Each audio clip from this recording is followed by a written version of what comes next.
Comment reconnaître si aujourd'hui tu es encore dans les séquelles de ce que le harcèlement te fait subir? J'espère que je me suis fait comprendre. Pour faire simple, comment voir si actuellement, dans la situation dans laquelle tu es encore touché par le harcèlement par lequel tu es passé ou bien par lequel tu passes aujourd'hui? Forcément. Bon, du coup, c'est un autre cas. Si tu vis actuellement du harcèlement, forcément, tu es en plein dedans.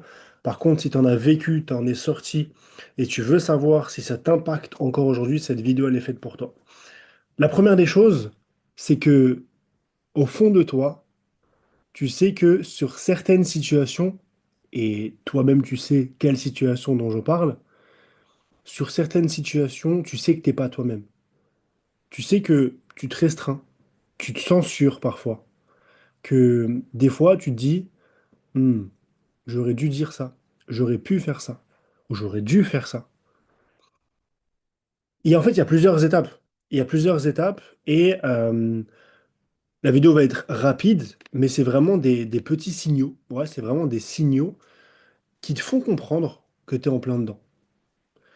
Disclaimer, c'est OK que tu sois en plein dedans parce que l'avantage, c'est que tu prennes conscience que tu es en plein dedans et la suite logique pour toi, bah, c'est de pouvoir travailler sur ça et de pouvoir changer la situation. Tu es bien d'accord avec ça? Donc, premier point, et ce sera le seul en réalité, il y a un seul point dans cette vidéo, c'est quels sont les différents blocages qui font que tu te rends compte que le harcèlement que tu as subi t'impacte à l'heure actuelle.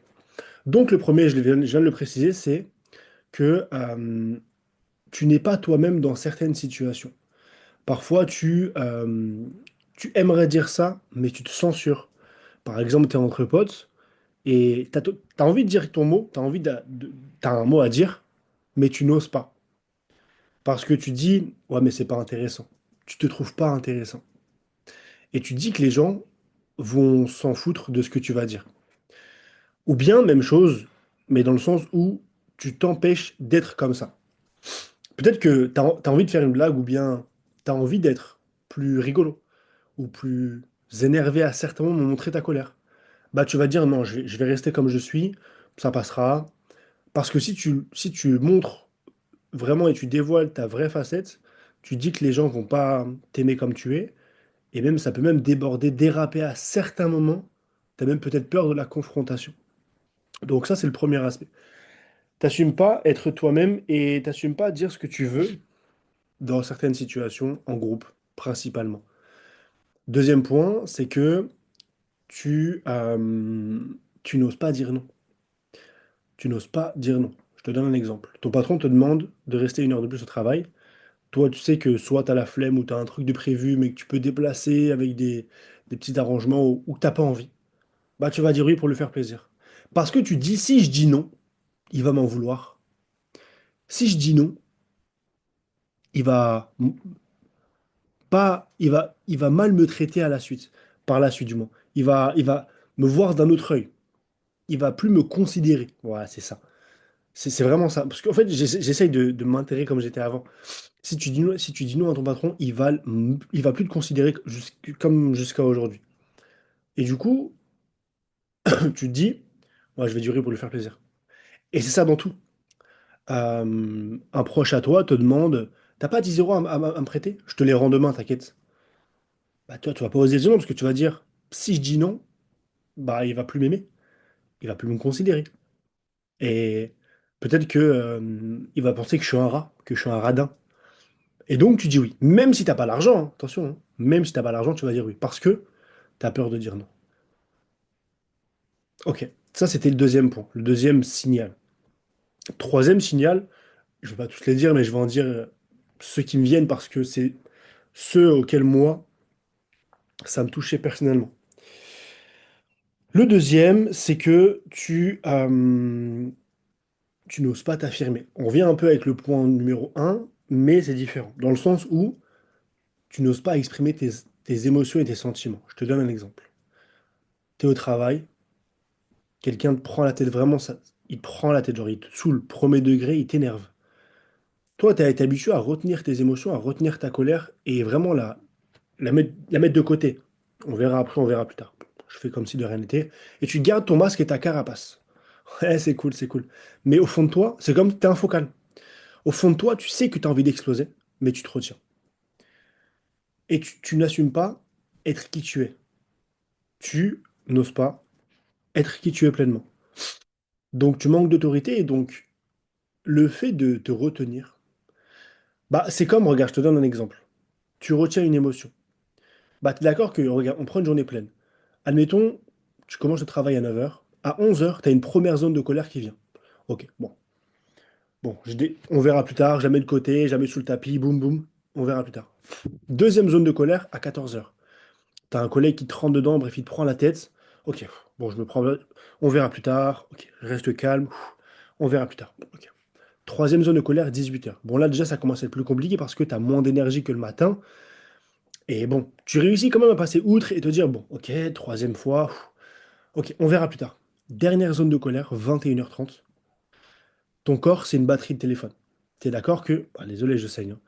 Mon doigt est en sang. Ton corps, c'est une batterie de téléphone. À 21h30, tu as beaucoup moins d'énergie qu'à 9 heures du matin. Donc, à 21h30, tu es peut-être à 20% d'énergie.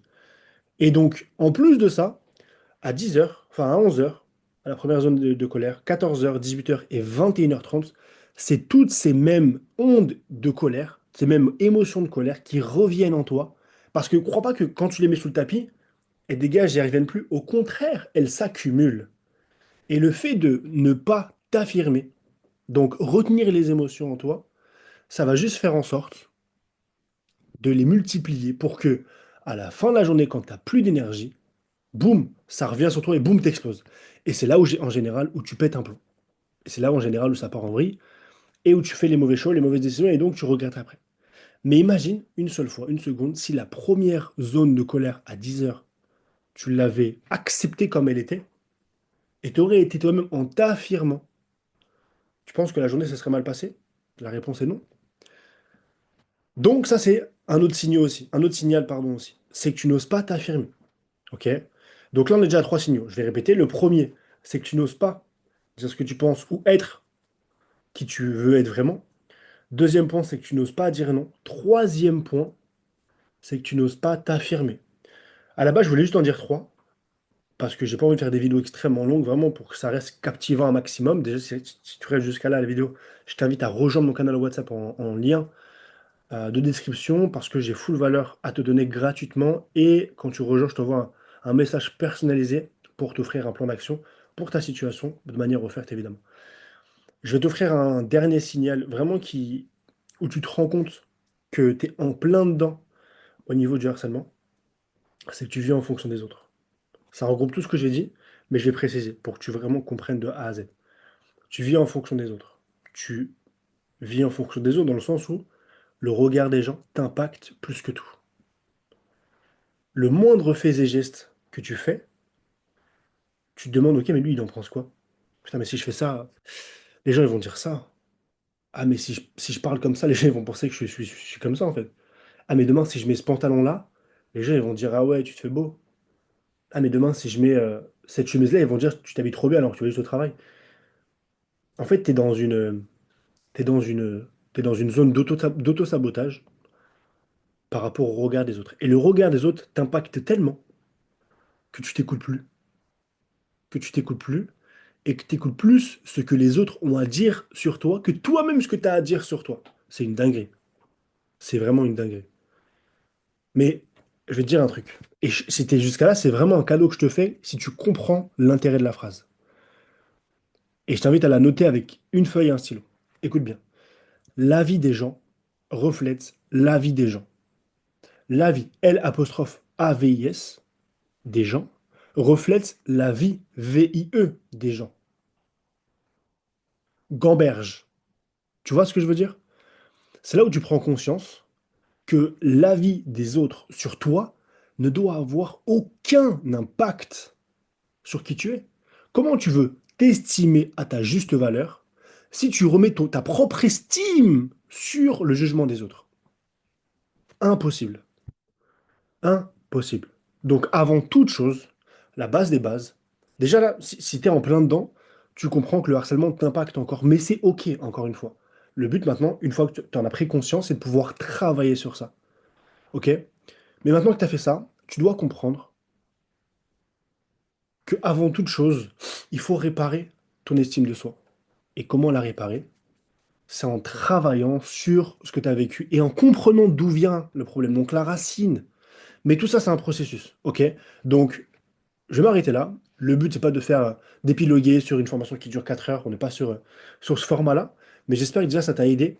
Et dans tous les cas, je fais des vidéos tous les jours pour pouvoir t'aider un maximum à te reconnaître, à t'aider et surtout à te faire évoluer dans ton processus de vie. J'aime dire comme ça, ok? Prends soin de toi. J'espère que ça t'a aidé. Passe une excellente soirée.